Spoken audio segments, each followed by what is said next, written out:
After winning Spain's fourth general election in as many years, but again failing to secure a majority, the Spanish Socialist Workers' Party has so far said what it won't do, but not what it will do to form a government. Sunday's vote left the Socialists with 120 seats, 3 fewer than in the inconclusive election in April and short of the 176 needed for a majority. They need partners. But within hours the party had ruled out forming a grand coalition with the second-place main opposition People's Party, which had slammed the Socialists' handling of the recent unrest in Catalonia. We're not going to opt for a grand coalition government with a right wing which doesn't recognise its position nor its responsibilities. The party also hopes to avoid having to rely on the support of Catalan pro-independence parties, so that probably means getting Podemos, the Socialist Party's natural political ally, on board.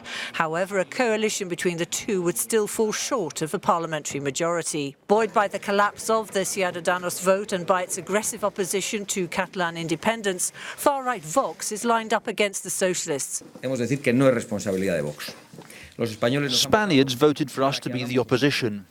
Therefore, we announced that we will vote against any government led or integrated with the Socialist Party. The political positioning appears to point to Socialist leader Pedro Sánchez either going it alone again and trying to rule with a minority government or attempting to pull together a multi-party coalition. The latter means weeks of talks, and failure would mean yet another return to the polls, an unthinkable option, at least for now.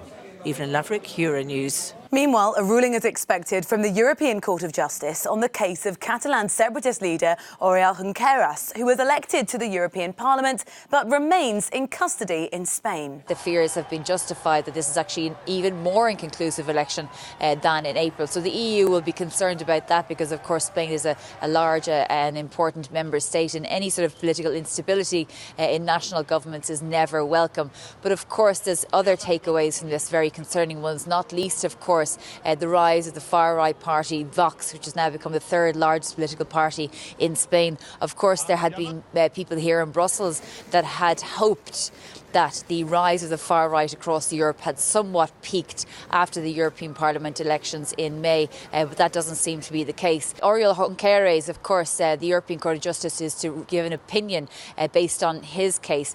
He was given a 13-year prison sentence by the Spanish Supreme Court just a few weeks ago. He's been incarcerated since 2017, but during that time he was elected as an MEP, and he claims he is therefore entitled to political immunity. All MEPs in the European Parliament are entitled to that, so to ensure that they don't become targeted by domestic governments. The question is, he may or may not be entitled to that, because although he was elected as an MEP, the Spanish authorities didn't allow him be released from prison to fill in the necessary administrative steps to ensure that he actually gets to fill his seat. And when the time came for the Spanish government to deliver the list of official Spanish MEPs to the European Parliament, his seat was declared as vacant. So the European Court of Justice will have to give an opinion as to whether he is officially an MEP because he didn't fill in all the steps, and thereby to say whether he's entitled to that political immunity.